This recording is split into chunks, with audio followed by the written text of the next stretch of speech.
Now here's the fourth in the biomechanics of resistance exercises. So this is variable resistance. So the load actually varies. So what I love about this one is this started primarily with the company Nautilus. The founder of Nautilus created a cam that basically looked like a Nautilus shell.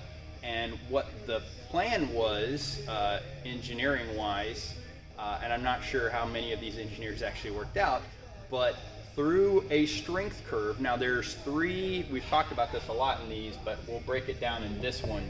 There's ascending strength curve, there's descending, and there's bell shape.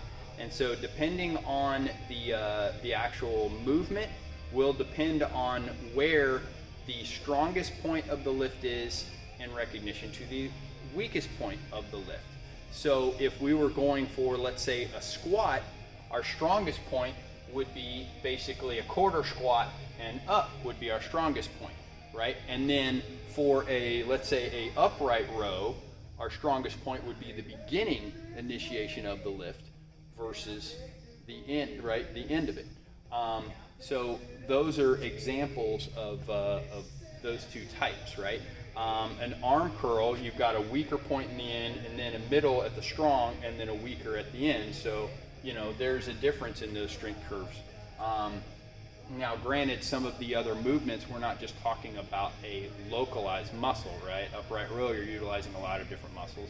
Biceps, you're localizing, and quarter squat is a multi-joint also, right? So that's where it differs when you're looking at the strong point to the weak point in multi-joint movements versus a localized mover and a localized joint. So variable resistance, the cam, that cam actually created less range of motion, or excuse me, less load in the weaker point of the lift, more load in the stronger point of the lift, and weaker at the end, so that when you actually did the resistance of the machine, you actually could reach more of a maximum force potential out of a muscle with variable resistance, which is machine exercises in comparison to your isotonics. So all the guys who are thinking that all they're gung-ho just purely on free weights, they actually are at, it is going to take them longer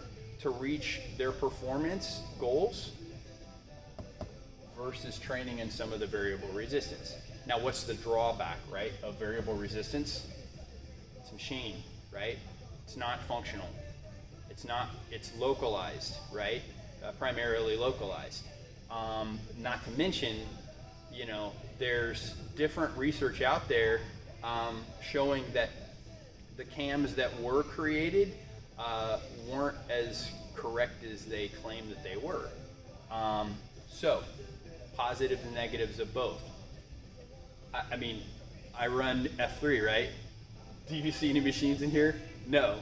So, you know, because I don't want my ass sitting on a machine, you know, doing something that's not synergistic, that's not holistic, that's not, you know, so am I willing to actually, all the other things that I get because I don't use these, or just at least stick to these? I feel like I personally get more out of dealing with all 10 components of fitness versus actually doing machines. But that being said, if you had a goal for one particular movement, there are machines out there that would assist you, that would actually be better in reaching your maximum force potential than even doing isotonics. So anyway, that's those are basically the 4 breakdowns. So thanks for watching.